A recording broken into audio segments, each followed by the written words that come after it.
Yes, so can we start or should we wait for a few minutes? Okay, we can start.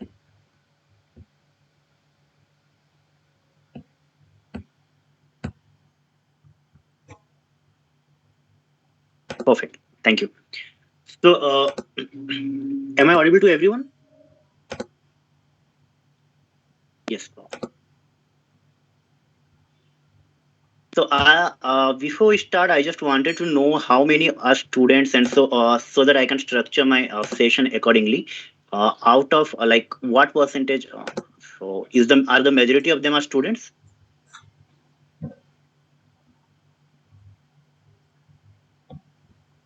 Yes. And for the students, I just wanted to know how many of them have studied corporate law before, and how many of them are like this is a complete of first time to the corporate law. Can you just raise your hands if you have studied corporate law before? Okay, so shall we start? There are only two students, I think. Yes, sir. Yes, sir. Only A very two good of afternoon. the participants have studied corporate law before, Yes, sir. and rest of them are I completely have new. Okay. sent reminders so other participants will join Okay. in between the session within 5 to 10 So I have minutes. slides prepared just So in I think case, we can start the and session. actually I prefer continuing without slides. And just in case you want slides, then let me know. I can bring in the Yes, sir. slides You are. at any time. And for the students, you can ask your questions in the chat. And I don't know what are the rules here, so I generally expect you to unmute yourself and ask questions anytime. But just so as to not to disturb the others, you can raise your points in chat as well. Yes, sir. Majority Okay, of them are so let's students start with the and session. few are assistant I professors. think all of you have, like, regardless of whether you have studied company law or not, all of you have at some point come across the terms company, right? And we are all surrounded by companies. So this very platform we are conducting this session on, Microsoft Teams, is created and owned by a company. Uh, okay, some of them are raising hands. Yes, sir. Yes, Sankalp, did you want to say anything?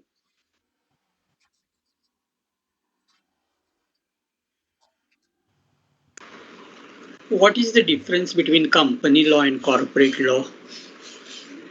Yes, company law is so generally we use them interchangeably, but at the same time, corporate law it denotes the broader spectrum, broader area. And as we shall look at it, corporate law basically means a set of regulations, rules, and acts, legislations, those things. So it's the broader area. Company law, we also use the term company law to denote the broader area, but at some time, on some occasions, we can use the company law to mean only the Companies Act. But then again, there is no hard and fast rule. So in this, particularly for this session, we'll be using them interchangeably. Okay. Thank So you. yes. So as I was saying, we are surrounded by corporations all around, right? So some of you are attending this session on your smartphones.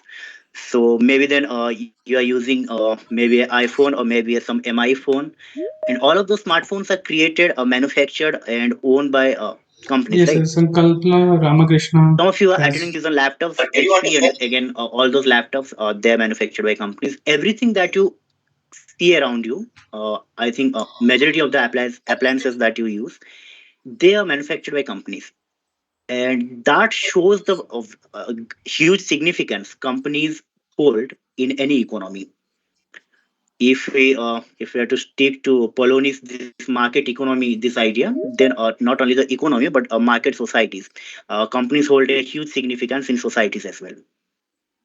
And because they are so important, in fact, you might judge the significance of companies from the fact that in many economies you might have come across this news that just because a single company or a group of company collapsing, the whole economy collapses.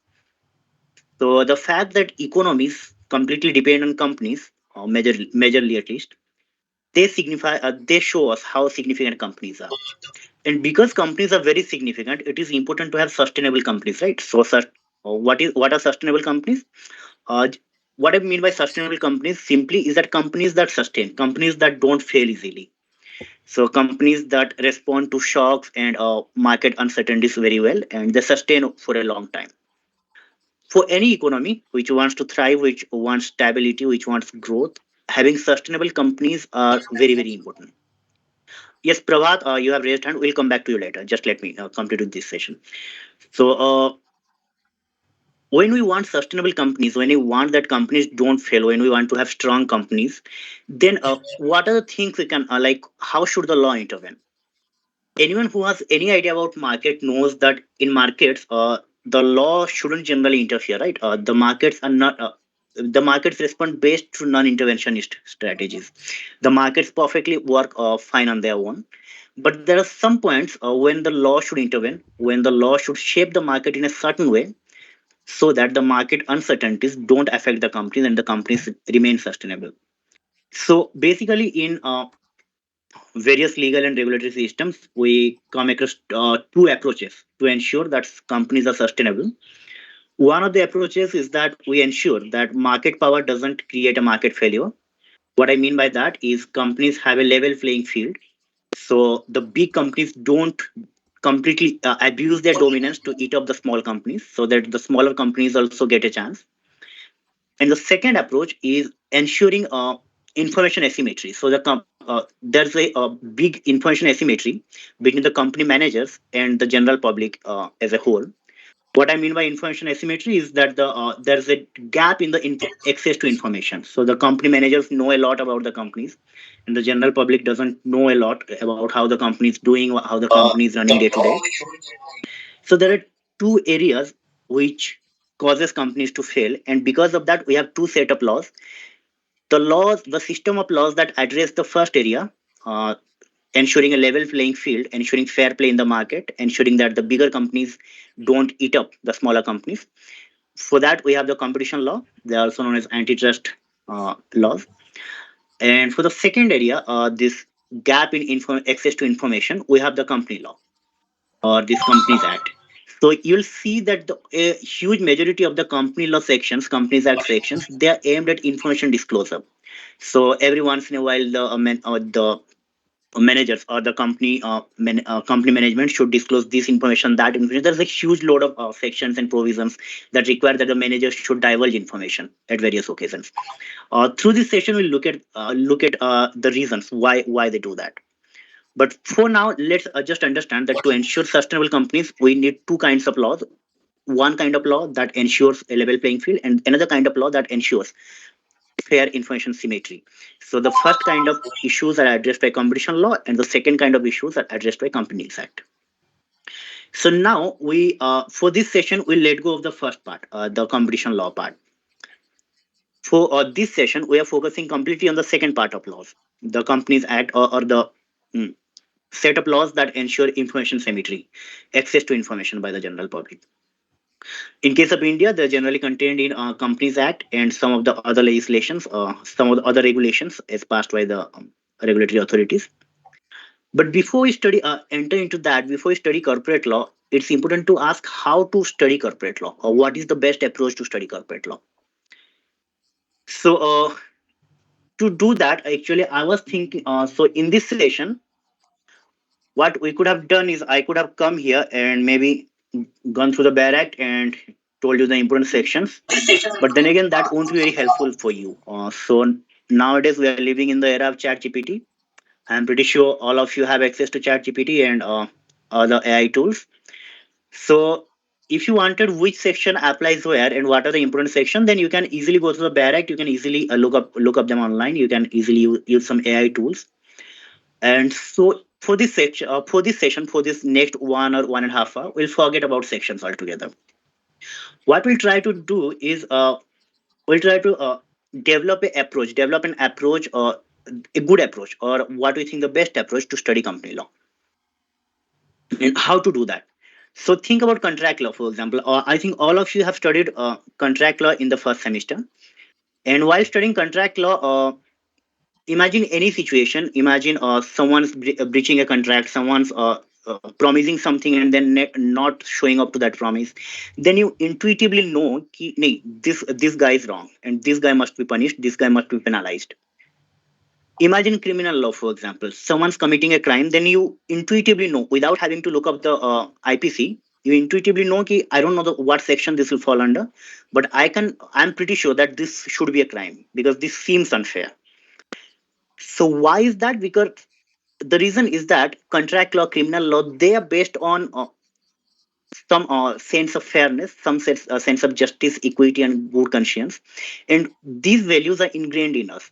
So even before knowing that, some people are raising hand. Just give me 2 minutes. So even before knowing what the legislation says, we get a fair sense of idea about what should be allowed and what should not be allowed. Now, I think the good approach to company law would be developing that approach. In case of company law, many of us don't have the basic intuition that it takes to know what should be allowed and what should not be allowed in case of company law. And I think that's pretty important. I'll give you an example how logic, how our ordinary logic or day-to-day logic fails in case of company law, and how to develop that set of logic which is good for an intuitive approach to company law. But before that, some people have raised hands. Prabhat, you have raised hands. Did you want to say something?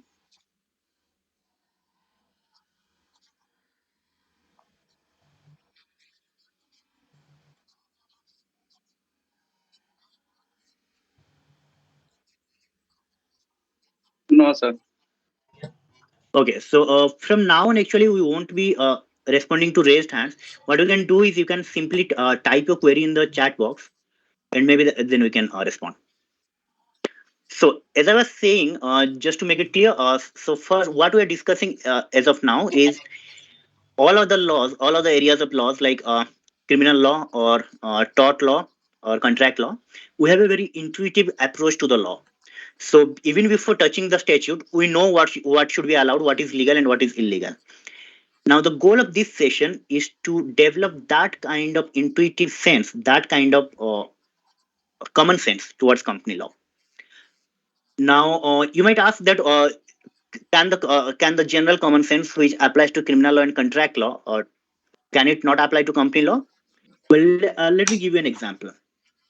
You might have that's a CCD just nearby me, and I'm pretty sure where you are living, there must be CCDs and other KFC, those things, those franchises, they must be Hello, there. Prabhat. If you So have in most of any those query, then franchisee please unmute agreements, your mic and ask. CCD and KFC, whoever is the franchising party, the franchisor, Okay. we can say, so they insert a clause, and they say the clause basically states that at any point of time, if CCD or KFC or maybe McDonald's, if they think that this franchise is not going good, and this particular particular center is not serving the customers good, so without showing any reasons, they can simply terminate the agreement.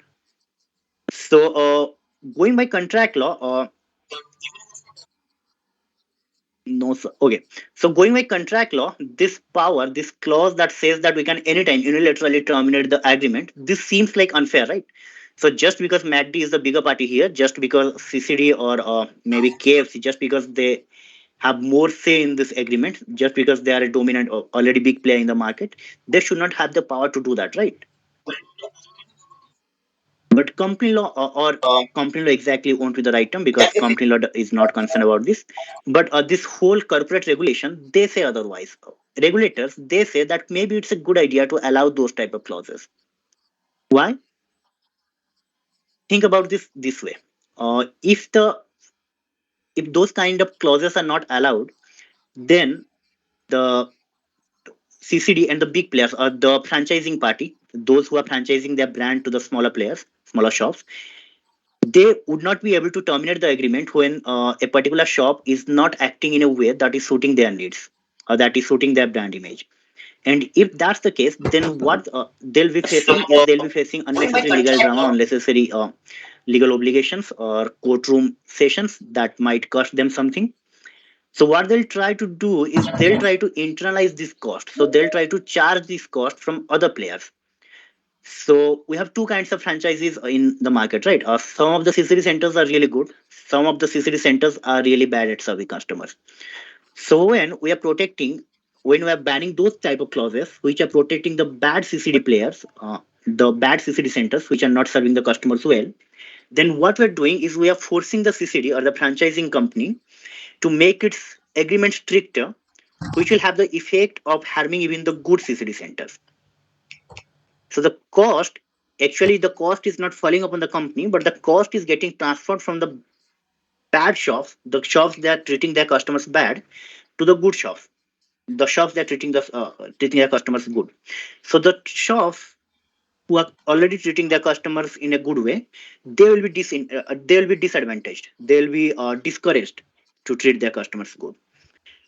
This very notion, we in economics, in law and economics, jurisprudence, we call this the market for lemons. It was introduced. Even if you are not a corporate law student, you are just a contract law enthusiast. I think you must go for this article. Akerlof wrote this article, and this is the beginning of information asymmetry studies. So this is just an example. So what I was trying to show you, even if you couldn't understand it, just forget it. What I was trying to show you that sometimes common sense, as it is applied to contract law, or common sense based on justice and equity, they don't apply to company law. So how to develop a sense that applies to company law? It's simple. We know the fundamentals of company law. And that exactly is what we are going to do in this particular session. We are trying to look at the fundamental theories which necessitated the company law. What are the basic theories? What are the basic principles upon which company law is based?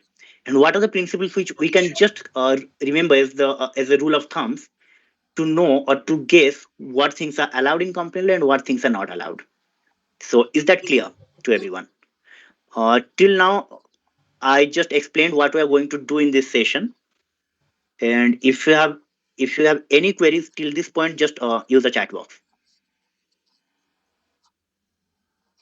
Just let me summarize what I told. I was just trying to hint at what we are going to cover in this session, not content wise, but what will be the spirit of our discussions. So I gave you some examples that in other kinds of laws we have this intuitive approach to law, and unfortunately we don't. The same rules don't apply to corporate law. So in company law, we go not by the fairness, we go not by justice, equity, good conscience, but we go by what is good for the market. So because of that, it becomes very necessary to understand the basic principles of market to develop a sense or develop an intuition regarding what is good and bad, what is allowed and not allowed in corporate law. So I think there are no doubts so far. So let's try to go ahead.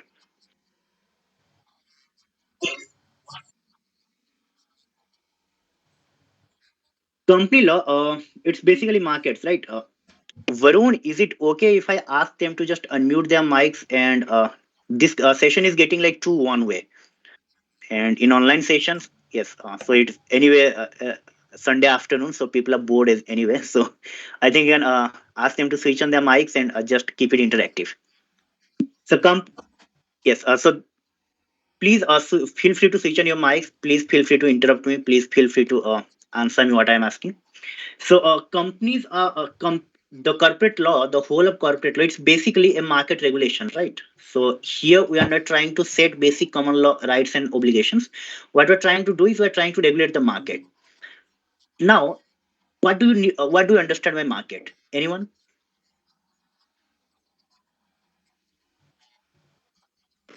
Where products are sold and they are bought Yes, by the very good. customers. Exactly. So where products are bought and sold. So in other words, we can say market is where the buyers and sellers meet, right?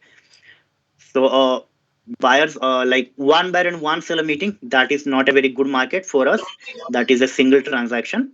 We say it's a market when there are like countless buyers and countless sellers meeting. So our village hut or the Yes, vegetable Rajiv, yes. mandi, that also qualifies as a market. And you may ask ki, how come? Because there are no so there is no countless buyers. There are hardly maybe 15 or 20 Yes, sir, buyers. yes, sir. How come that's a market? Then the answer is simple that you need a large number of buyers and sellers. It doesn't need to be countless. And Vishnu or no, sir? Yes, Vishnu, tell me.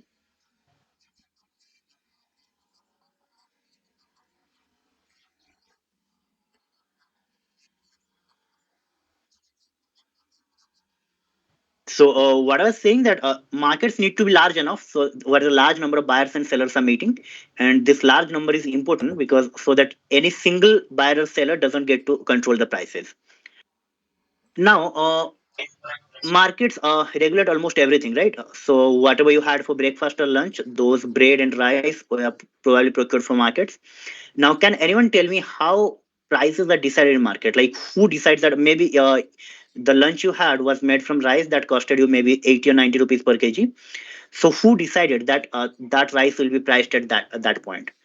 Or maybe the clothes you are wearing. So De- maybe those clothes. Demand and Yes. demand and supply. Can you please explain more? How? Depends on what is the supply available in the market. If the supply is more, the price will drop. Whereas if the supply is less and the demand is more, the price will go up. Exactly. So do you mean that there is no central body regulating the prices? I think in some cases there are bodies in Yes. certain So products. Yeah. yes, let's ignore the some cases. By and large, so you are saying the market determines the price on its own. Yes. Yes. Perfect. So as Jitendra rightly pointed out, markets they have this mechanism of coming up with prices on their own. You don't need you don't need a government. You don't need anybody, a market regulator, telling that prices should be set at this point. Now, even before governments existed, even before kings were there, there are markets. So we can fairly say that markets work on their own. The person who identified this first was Adam Smith in his book Wealth of Nations. Just I'm using the chat box to since I'm not using any slides, I'm using the chat box to just note such important points. Before in the introduction, I used the concept by Ekerlof. The name of the economist is Ekerlof, and the concept is information asymmetry. So you might want to look it up. Anyway, so now I'm speaking about Adam Smith. So basically, Adam Smith was the guy who pointed out key see markets perfectly work fine on their own, and he couldn't understand how they work. By the way, so what he did is he said it's the invisible hand of the market. So he said that the markets are having something mysterious is going on, and somehow this invisible hand that it seems like there are invisible hands controlling the market, and somehow they are setting up the perfect price for the market. Now after that, we anyone who is interested in law and economics might know this Hayek. So Hayek came around 1930s 1940s, so the first world war was just over. So what he says that markets maybe this invisible hand. It's not markets are not as mysterious as that. There is no invisible hand. So Hayek said that see what's happening is markets are giant information processors. So there are a large number of buyers and sellers that taking information from each of the buyers. So that's constituting the demand information, and demand and supply are playing together to come with this market price. So now my question is, I'm just a little curious. Can anyone answer me?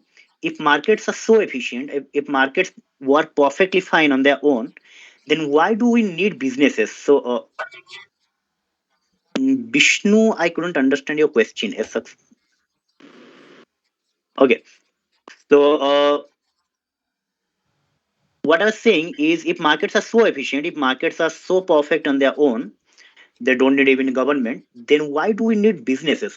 Before we go into regulation, I just want to this question: why do we need businesses? Because if markets are perfect, then I don't need to. Let's say there's a shop near me, shoe store near me, or maybe there are businesses you might have seen multiple people coming together who form business like partnership firms, or maybe a group of people coming together and forming a cooperative.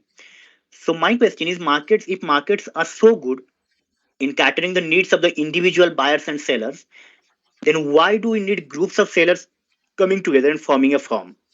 What is the necessity of business organizations? To manage the resources of the business in a professional way. Okay, but isn't that like is that necessary? Because in any way, if markets are really efficient, then the best people who are the best professionals who are deserving to manage those things, they'll be only rewarded, right? And people won't be buying things from those who are not professional or those who are not good. So ultimately, the market will make sure which supply is valued. Why do we need organizations? You're close to the answer. Just try Together some more. to work in an organized way. Yes. I'll just explain. You are right. So I'll just explain.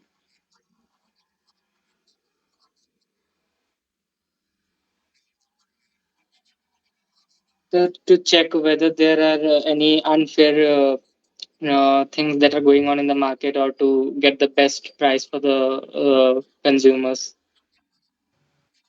Yes. So I'll just rephrase what you guys said. So basically, in 1930s, there was this guy Ronald Coase. I think you must have heard Coase, the theory of firm and the theory of social cost. So anyway, so he said that let me tell you with example. So uh, imagine an office. Imagine a business office. So imagine the hire. So imagine the office didn't exist, the organization didn't exist, and every time the CEO of the company, or the the person who was building the softwares, building everything. Think about the Google headquarters. So imagine that Sundar Pichai had to freelance, appoint everyone through freelance. So freelancing is basically you are completely relying on the market, right? You are not entering into a permanent settlement agreement. You are completely relying on the market for each time you need something to be done. So imagine Google headquarters was not a big organization. So only Sundar Pichai was sitting there, and every time he needed something, he just freelanced everything. Every time he needed some cleaning, he just went around the city the headquarters is situated in, and contracted each of the cleaners and asked how much you will take, and each of the pocha wala, each of the cleaning wala. And after that, the Sundar Pichai each day, every day, Sundar Pichai had to go through this 1 or 2 hour of tour to finalize who will clean the office, and then freelance all of the things. So that will be super inefficient, right? So as you guys pointed out, that will be very inefficient. That will be a complete waste of time. So a better way to do it is do it in an organized way. So that is the reason we have firms. People come together, and people law in fact promotes it. Law enables this coming together of people to forming business groups, because business groups increases the efficiency, it reduces the cost. Now the question is, if business groups are fine, if groups reduce the cost in a good way, then why do we specifically need companies? Because partnership firm is good enough, right? So if partnership firm is a good enough structure that is already there, why did the modern economy had to come up with something like a company or a corporation? What was the need for that? Couldn't we have To, continued to, with this partnership firm? to treat the business entity as a separate legal entity, And why is that necessary? that is necessary to make the roles of the people clear. I mean, the directors or the promoters to make their involvement only up to a certain limit, and not beyond that, and the Okay. liability also. Yes, that's important. So when the industrial evolution came, I think all of you are familiar with the partnership firms, right? So partnership firm, it's not a big thing. The simple concept is that two or three people coming together. They are saying, let's say I and Varun want to start a partnership firm, start a business. So what we'll say, Varun, you put in, so maybe we need 10 lakhs. So Varun, you put in 5 lakhs. I am putting in 5 lakhs, and we'll together start this business. Maybe we need 10 crore, maybe 10 crore, then maybe some 7 to 8 people will come together and say that, okay, we all are partners in this. We are contributing capital and those things. Now, that was fine. That was a very good form of business until the 15th or 16th century. Once the industrial revolution kicked in, now things became very complicated. Imagine the railroads, or imagine the shipping companies. So, once the industrial revolution came in, once we had in place the assembly line, then things needed to be done in a very, very big way, huge way. Imagine the oil companies, imagine the shipping companies. So, they are like 1 or 2 crore investment or 10 crore investment, that was not sufficient. You need like thousands of crores of investment to even get the company up and running. Even before you get your first customer, you need thousands of crores of investment. Now that was practically impossible to that kind of investment was practically impossible to get a few number of people, right? So we cannot have like 5 or 10 people come together and they say that and say that we will be chipping in 1,000 crores. That is not possible because nobody personally had that kind of money. Now what was the solution is this, that maybe instead of taking large amounts of money from few number of people, what we can do is we can take few number of money, a little money from a large number of people. Vishnu, Saraswati, yes, we are getting to that. But if you're getting confused, that just let me tell.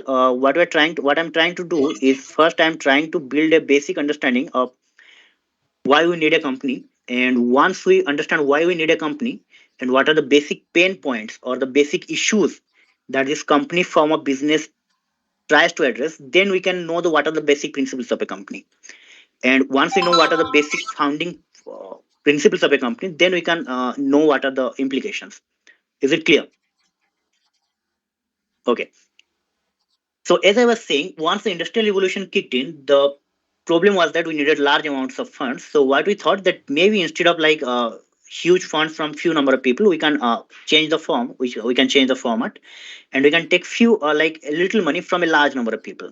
So if we take 1,000 rupees from 1 crore people, then maybe we have 1,000 crore investment ready, right? But there is a little problem with that. What was the problem? In partnership firms, so everything happens, everyone is legally liable. The partners are like jointly liable for everything that happens to the firm. So any case of legal obligation, anything arises, so the partners all are liable and they have to show up in a courtroom, they have to pay the legal fees and those things. There's a lot of legal drama, but again, partners bear with that, partners tolerate that legal drama because the profit they're getting is huge. Now, this new form of business, which we were thinking that maybe we can take 1,000 rupees from 1 crore people. Now, in that case, the person who is, let's say, I am giving 1,000 rupees. I am one of the 1 crore people who is subscribing to a company, this new business firm. I am giving 1,000 rupees, and maybe even if the company is very very profitable, I'll be instead of 1,000, I'll get 1,500 rupees, right?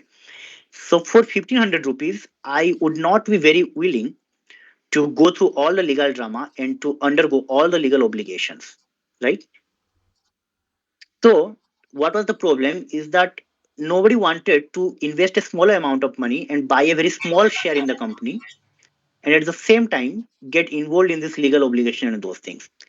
That's where what Jitendra pointed out comes in, that we needed to have some limited liability. Now, what is limited liability? This is a very very important concept in limited corporate law.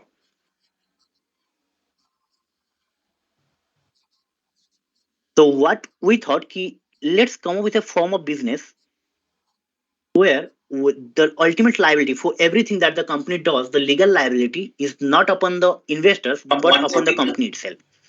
And how to ensure that? Let's make the company a separate person.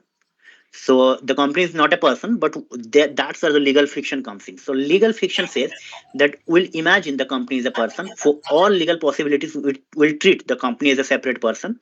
The company will have rights just like a person. The company will have obligations just like a person. So what is happening is the company as a person is shielding the investors. Now I have uh, invested 1,000 rupees for a company. Now even if the company ends up in deep legal trouble and the company doesn't recover, then all I have to lose is that 1,000 rupees, and that is limited liability. So I have liability, but up to what extent? My liability as an investor who is giving thousand rupees for this 1,000 crore company, 1,000 crore rupees company to be built, is limited only to 1,000 rupees. Now, could everyone understand this concept of limited liability? If there are any queries, just feel free to drop a chat. So this is the founding principle. So when industrial era came in, and there was a need to have a certain business form with this limited liability, uh, and a limit. Yes, there is someone raised a hand. You can simply unmute yourself and ask the question. Okay, so this is the concept behind corporate law. Now, once you had limited liability, so that's when this all these companies were like economies, all these jurisdictions, they felt like we should have companies, so they enabled this kind of business organization in which people could have. So here, the people who are like giving 1,000 rupees, people like me, we are called shareholders because we are holding a share in the company. So let's say the company is of 1,000 crores. So I am giving 1,000 rupees. So out of the 1 crore of shares, maybe I am holding one part of that. So I am a shareholder. Now, this business format in which shareholders are the owners of the company collectively, not individually, collectively, or shareholders are the owners of the company, but at the same time, they have limited liability. Now, how to ensure that? So, for that, we came up with this concept of separate personhood for the company. Now, this separate personhood for the company meant one thing. The implication was that, and what some of you were pointing out earlier, then things had to be carried out in a professional way. Now, every time the company needed a decision to be taken, so every day the company takes thousands of decisions, right? So every day we cannot require all the shareholders to vote and say how the company should proceed. That's why we have this company management system in place. So what is basically company?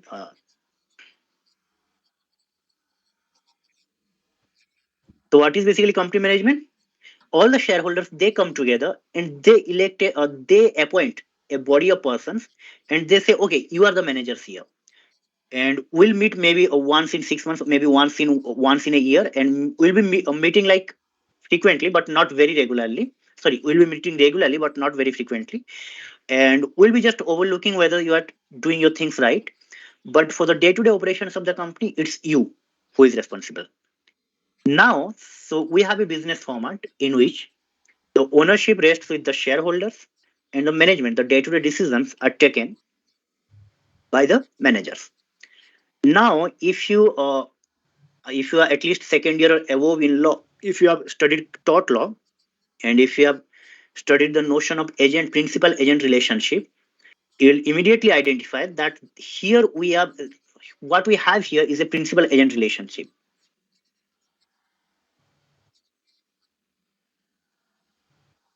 Who are the principals here? Owners, the shareholders, Exactly. And who are the agents here? managers. Exactly. And anyone who since you have studied the principal, and those who are not familiar with the notion of principal agent, so basically principal agent means that, let's say, Varun has asked. So Varun is, let's say, Varun is the owner of a company, or Varun is my employer, let's say, and Varun asks me to get something done. So in this case, because Varun has asked me to do something, then Varun becomes the principal in this case, and I become his agent because I am doing something on behalf of Varun. So, in case of any principal agent relationship, as you might guess, there can be situations in which the agent doesn't do exactly what the principal has asked him to do. So, there might be situations in which the interest of the agent is clashing, is in conflict with the interest of the principal. So, I might not. So, let's say Varun gives me 100 rupees, and he's my employer, and he asks me, okay, drive this bike and get something, get 1 kg of rice from the shop. So what I can do is, instead of the 100 rupees, what I can, so my interest, I want, so I'm a travel, like, what was the wanderlust. So I'm a wanderlust, and I don't want to like work for Varun and bringing rice and all that. I want to just travel around. So what I'll do, I'll take that 100 rupees, I'll fill petrol in my bike, and I'll just roam around. Now that Varun has appointed me, I'm employed by Varun, I'm the agent of Varun, but at the same time, I'm not doing what Varun wanted me to do. Now, this is a breach of trust. Okay, so I'm an agent. I'm working on behalf of Varun, but because I'm not working what Varun wanted me to do, so this is a breach of trust. And in any principal agent relationship, there is a possibility that this might happen. And because any principal would want that the agent doesn't breach the trust, so the principal would want to keep a close eye on the agent, right? The principal would always be monitoring the agent. Is the agent working properly? And whenever the agent is not working properly, that will also incur a cost on the principal. Is that clear to everyone? So incurring cost simply means you are doing something wrong, and you are having to bear the cost of something. So in case of any principal agent relationship, the principal is having to bearing the risk of bearing at least two costs. One is whenever the agent is not acting properly, and the second is whenever the principal is having to monitor whether the agent is acting properly or not. So these two kinds of cost are known as agency cost. And this problem is known as the agency problem. Now, Vishnu, you are asking what is the very, very fundamental driving force behind corporate law? Well, there are like a lot of important concepts of corporate law, but this is the problem. This agency problem is the problem which drives the corporate law forward. If you are anyone like if you want to study corporate law at all, if you want to understand corporate law, even in the most basic format, you need to very well understand this agency problem. All of the corporate law is so basically what's happening is the shareholders are the owners of the company. They're investing some price something in the company, and the company managers are handling that money. The company managers are handling the company assets and everything. Now there's every possibility that the company management is not acting the way shareholders wanted them to act. All of company law, the company act, is directed at preventing that possibility. Is that clear to everyone? We'll explain how it works. So basically, why company law wants to do this? Because once company law doesn't protect the shareholders, doesn't protect the investors, then people will be discouraged from investing. People would not want to invest anymore, right? And once people do not want to invest, then what happens? Companies do not exist, and that's a very drastic thing for any economy. So any of the company law, there are other provisions as well, but the most fundamental driving force is this reducing this agency cost, and by doing what? By protecting the shareholders. And how does the company protect the shareholders? At various stages. So for example, at the incorporation stage, you see the company law is directed towards making things easy for the shareholders. When the company is running on a day-to-day basis, the company law, I said this information disclosure thing, this reducing this gap in access to information. So the company law tries that the shareholders are given every possible detail regarding how the company is being run during the when the company is running. And when the company is failing, when the company is maybe winding up, or when the companies are not doing so good, in that case, company law and this regulation, they try their best to give the investors, the shareholder, a safe exit route. So at every stage, the goal of company law becomes this: to protect the shareholders, and it does so. Does this project? It protects the shareholder by facilitating information and giving the investors a safe exit route when the company is winding up. Is that clear to everyone? If you have any doubt, feel free to raise your Yes. hand.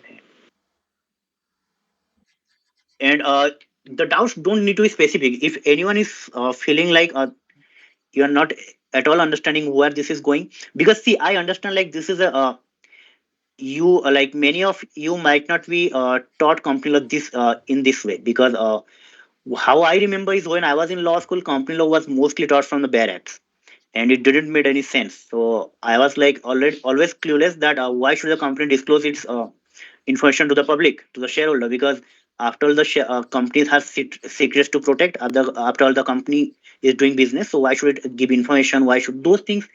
So because of those doubts, actually, I thought that maybe this way of teaching corporate law, this way of understanding company law, might be a better approach. So anyone who is having any doubts, please feel free to ask. Then we'll move on to the next part of this session.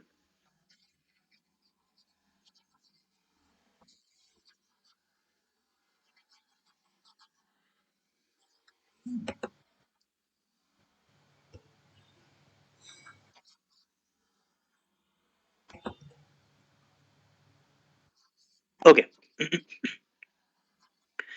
Now, so far what we have discussed is first of all we discussed the approach we'll be taking to company law. Then we told that we'll be understanding what is the basic principle of company law, and basic understanding of company law, so that we can develop an intuitive understanding of the company law. And after that, we discussed in what context companies become necessary. We discussed that markets are very efficient on their own, but then again there might be situations in which business organizations are needed.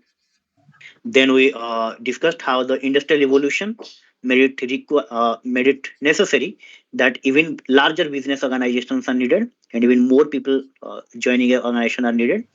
And because managing such kind of organizations would be difficult, then we discussed how the business form of company was invented. So the reason we have a separate corporate personality, the reason we have a limited liability on company, these are not arbitrary reasons. It's not like if some MPs and MLAs they sat together, If someone anyone said and has say any that query, please okay, ask. we will have to do this. You can. It's not like that. It's the evolution of markets. Markets made it necessary that companies, the way companies are designed today, the ways companies legal obligations and rights are structured today, it's a result of hundreds of years of evolution. So we tried to come up with some business formats, then some worked, some didn't. Just like it happens with evolution in biology, evolution of life, it's the same thing happens with legal evolution and market evolution. Some things worked, something didn't. So we tried to redefine our approach. And after the way companies are structured today is the result of that constant redefining. So few concepts we discussed so far are the limited liability and company management, this principal agent relationship, and the agency problem. In fact, if you are interested to know more, you can simply Google the agency problem of corporate law, and many scholars have written like very extensively on that. It's a very hotly discussed problem in corporate law. But moving on to the next part. So what I was saying is companies, we have companies because we wanted to prevent agency costs. Sorry, we have company law because we wanted to prevent agency costs. Now, company law serves the purpose of protecting the investors, protecting the shareholders, and by doing that, it instills confidence in the investors and encourages people to invest more in companies. Now that we have seen that company law actually protects shareholders so dearly, and shareholders are true owners of the company, and managers are just managers. Now, just answer my one question. I'm curious right now. Whom should so there is this question of whom should the company serve? So when a company is doing business, let me clarify my question. So my basic question is whom should a company serve? Let me type my question. Let me clarify my question now. That when a company is doing business, let's say I'm Google. Okay, so let's say I'm doing business, and once I'm doing business, should I be? What should be my primary motive behind doing business? Should it only be that I can return maximum profit to my shareholders because they are the owners after all, or is it that the company, as we discussed in the very first part of the very introduction to this session, that companies are very important part of the society and economy, right? So is it that companies, as a company, I should be worried about how I'm affecting the society and economy? Confidence in the Or investors. should I should my actions be motivated by the larger good, the social good, or the in other words, the stakeholders of the company? So let in clarifying my question, whom should a company serve? Should a company be motivated? Should a primary motive of a company would be to gain maximum profit for the shareholders, or look after the welfare of all the stakeholders of a company, which includes all the employees, all the people who are affected by the company, and the society at large. Now, at this point, I want to know views of you, not only the one or two guys. I think Jitendra is responding, but I want to know the views of other people as well. So please feel free to unmute yourself and whom should a company serve? It should be a balance between both, because company needs money for running itself, and at the same time it should also look after the welfare of its employees and the other people in the society too. Yes, but where should it draw the line then? And before that, just a follow up question, Sam. That when you are saying there should be balance, so you are acknowledging the fact that the company should worry about the stakeholders as well, right? Yes, sir. Then my follow up question becomes this, which Milton Friedman asked, is Milton Friedman actually in 1960s. I'm forgetting the exact name. Just so we also know that as the Friedman doctrine. So Milton Friedman, a famous economist, he very famously quoted that the sole purpose of a company should be to maximize the profits of its shareholders. Now, I'm giving you two reasons, not me actually. I'm not giving the reasons. Friedman gave two reasons. So he said that one is because shareholders are practically the owners of the company, right? So when you are using your laptop, nobody asks you ki use your laptop for the greater good. Everyone says that use your laptop for your best benefit. So once you are owner of something, then it should completely serve you and none other. That's the very basic understanding of ownership. That's one reason, because shareholders are the owners, and that's why the company should serve them. But the second reason is even more interesting and more legally technical, because the moment you are saying there should be a balance and company should also be concerned about stakeholders, then in the day to you are saying that in the day-to-day actions of the company should have some concerns about the stakeholders.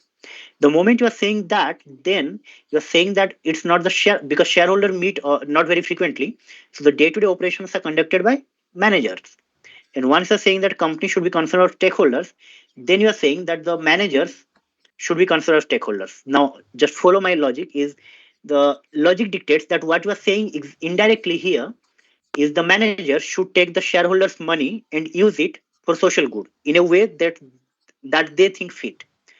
Now, what's happening here is Friedman says is the manager is sort of charging a tax on the shareholders. The manager is not like doing social good from his own money.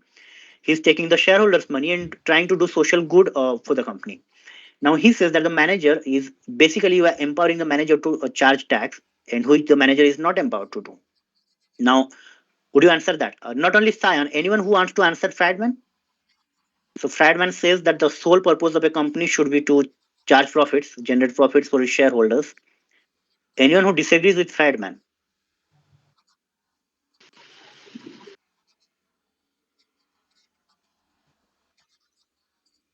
And Shayan, would you want to answer these two queries? The first query is ownership query, and the second query is this uh, taxability without empowerment. So, like empowering the managers to charge tax. So, When the company is gaining profits from the market or from the outside of its outside sphere of its shareholders, then I think it should also see about their welfare too. Maybe that is the reason. Well, it's getting way too much complicated for me. no, no, there are no wrong answers, I believe. So please feel free to whatever you are like feeling. So, yes, you said that because it's getting, yes, the company. So in law, in jurisprudence, we have this famous saying that no legal entity is an isolated island, right? So everything is connected, everything exists within the broad framework of society. So everything has a social duty. Yes, that's understandable. Anyone else was? I think someone else was saying something.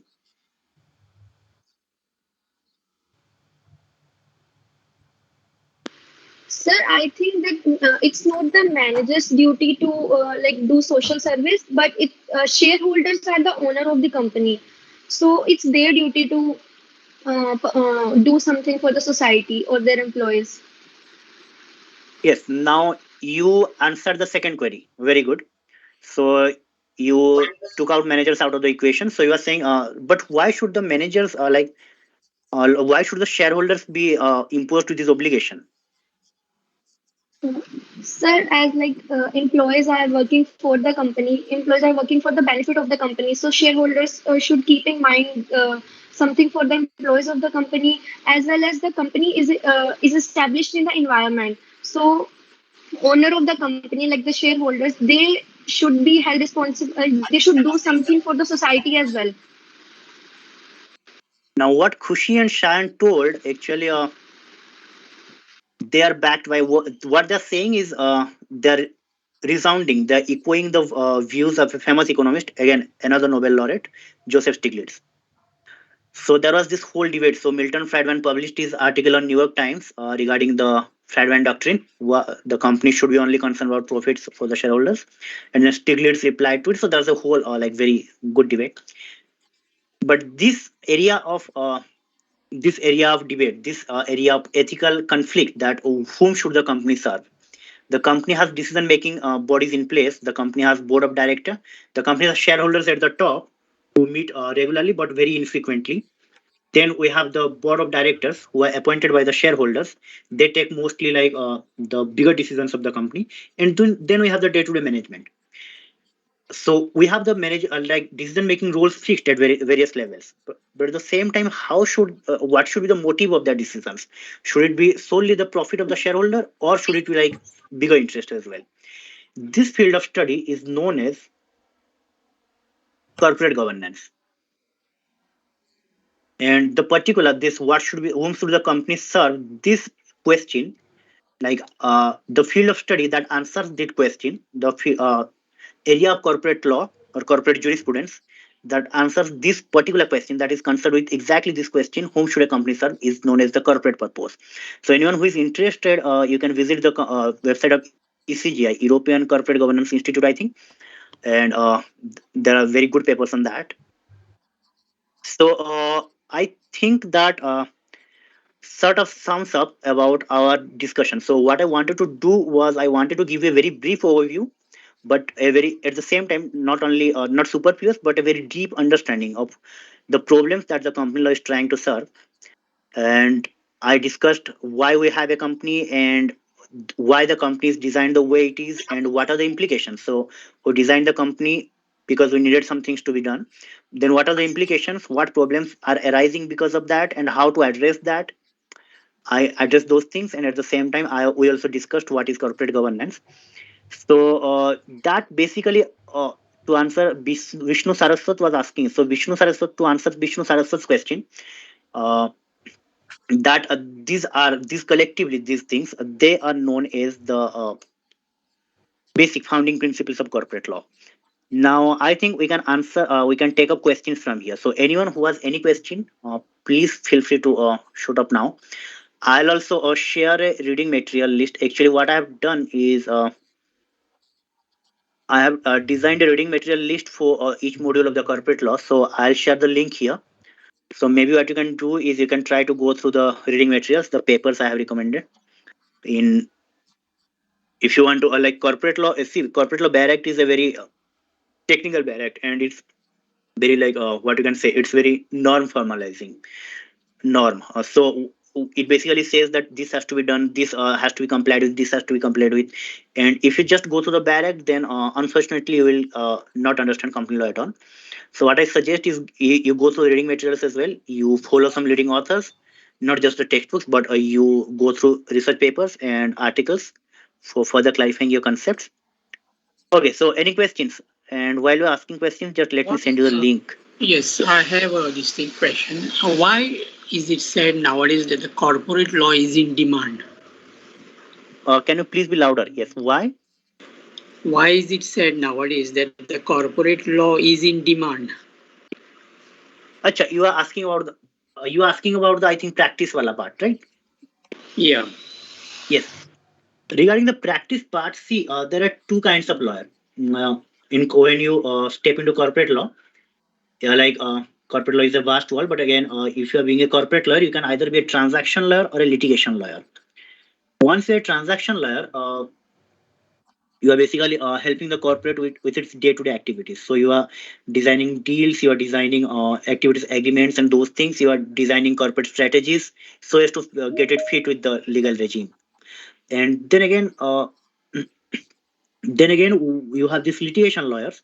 So in case some problem aggravates so much that it cannot be settled by any other way but only through litigation, then you have litigation team in any company.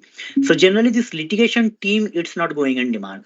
What I think So when we say corporate law is in demand, I think we're referring to the firm part, the transaction lawyers who help the company with day-to-day activities. Because as you can see, many people or many companies, many businesses nowadays, they do not at all want to go into the court, because going into the court, not only it is costly and time-taking, but at the same time it is hampering their reputation as well. So lot of things.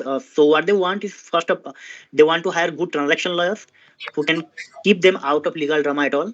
And even if something goes wrong, they want to go for lawyers who are specializing in ADR, this alternate mode of dispute resolution. So when we say corporate law is in demand, and if you want to like explore the job prospects, these employment prospects, I think you should focus more on the transaction part.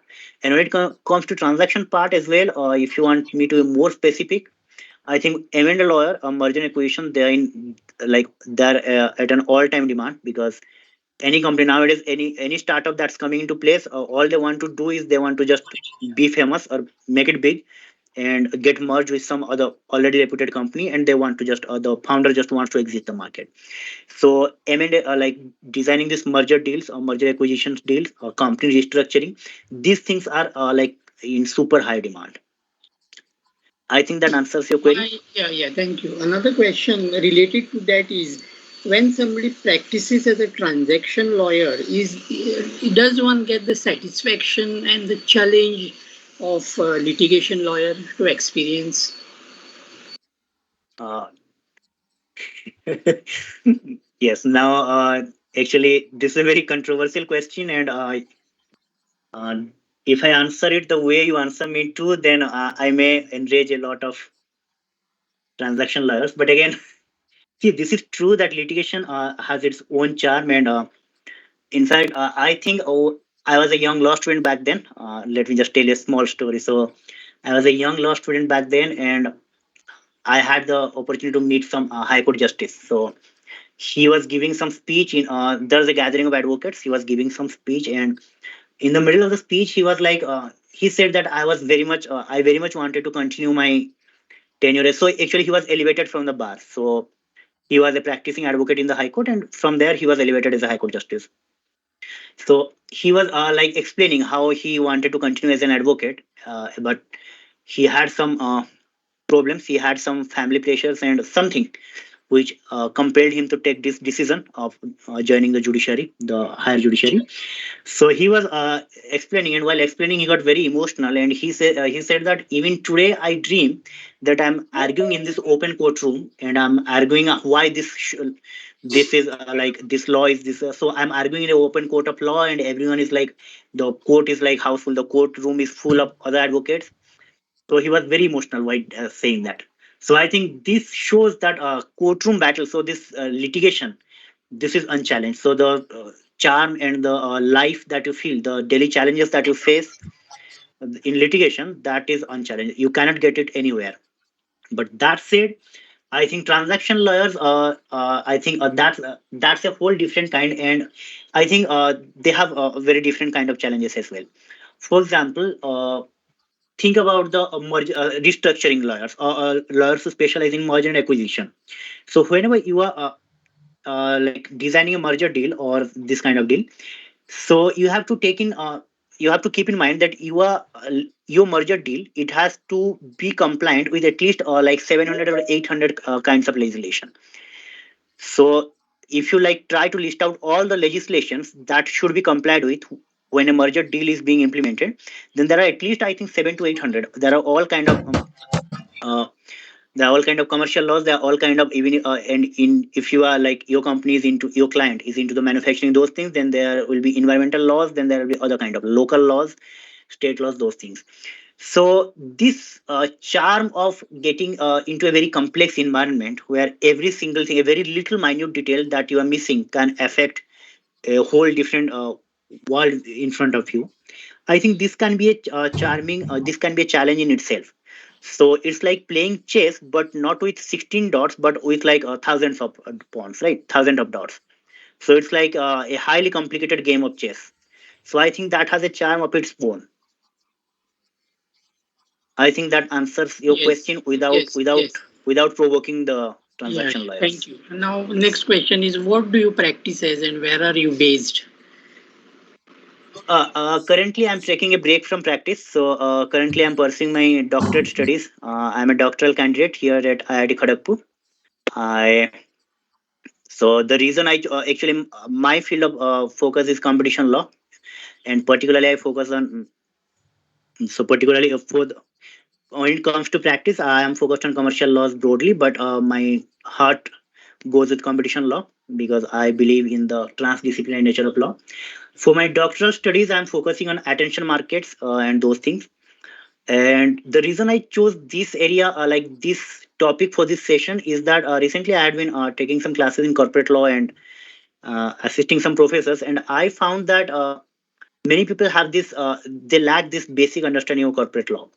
I also had the opportunity to interact with some of my juniors. They are my juniors in law school, and now they're practicing lawyers in various high courts. And I had the opportunity to ask them like how corporate law practice scenario is in your high courts. Is in your like respective practice areas. So what I got the notion is that many people don't understand the basics of corporate law or the basic problems that corporate law is trying to solve. So I think like getting familiar with these philosophy, these principles will be a good addition. Can we have your WhatsApp number, please? Uh, just a second.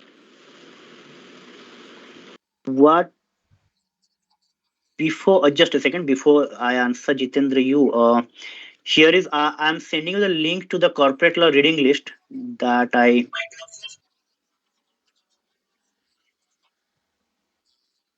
So you guys can save this link. So I keep updating this link, reading list.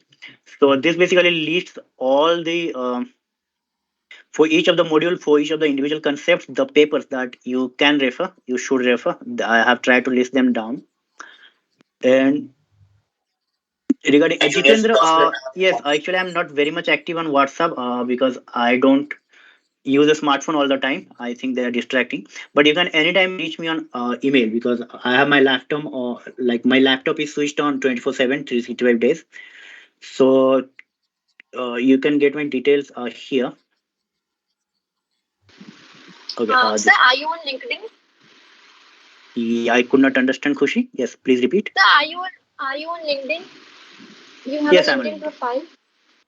Yes, I am on LinkedIn. I think you can look at the law audience page. I think they shared the law audience in the law audience page. They have tagged me in some of their posts.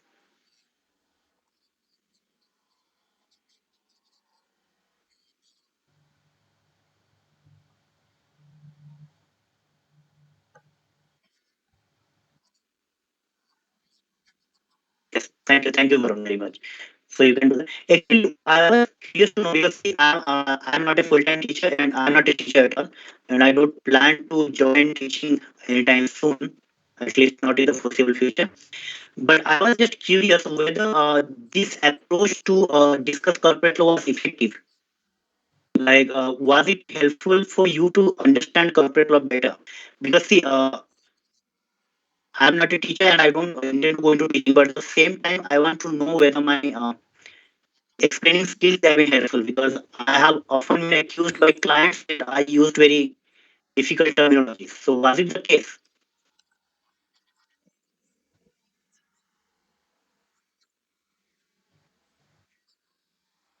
Do I have a poor do I have a poor connection? Hello. Yes, I will also email to all the participants your email ID specifically while sending the Okay, certificates. I I will drop your think email also my to all the participants, connection. so Am I that they audible? can get in touch with you. Okay, can someone else answer me if I'm audible, except for am I audible to other participants?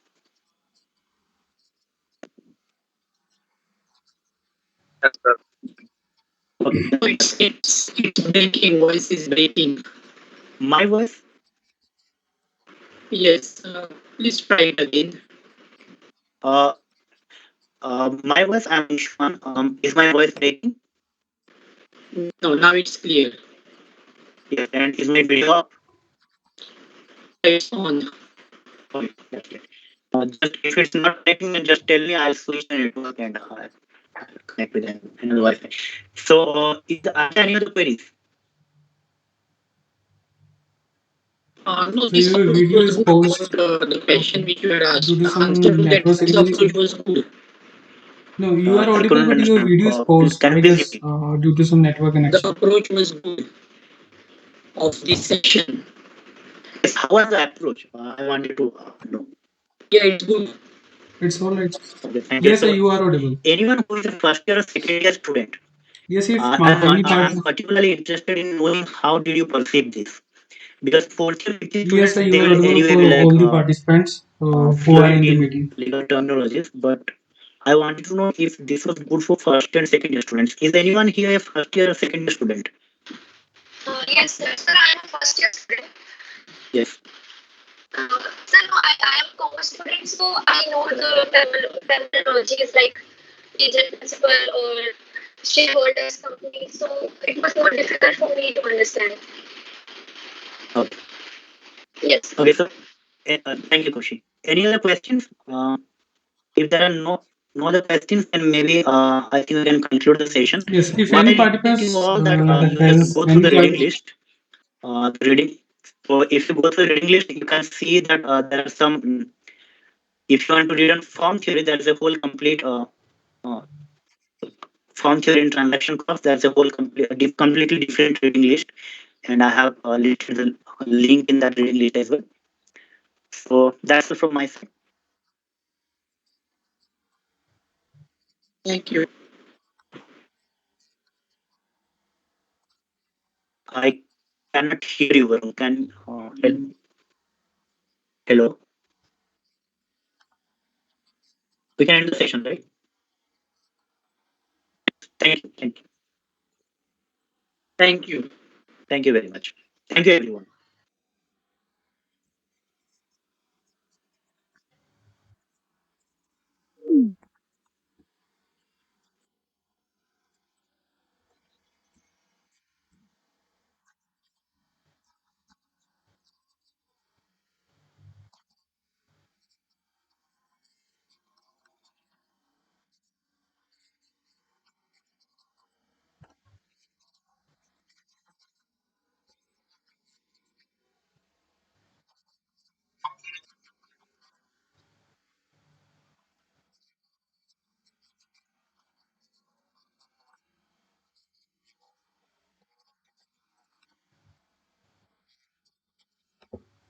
Okay, okay, participants, if you have any question, then please ask within a few seconds. Otherwise, we will end the session.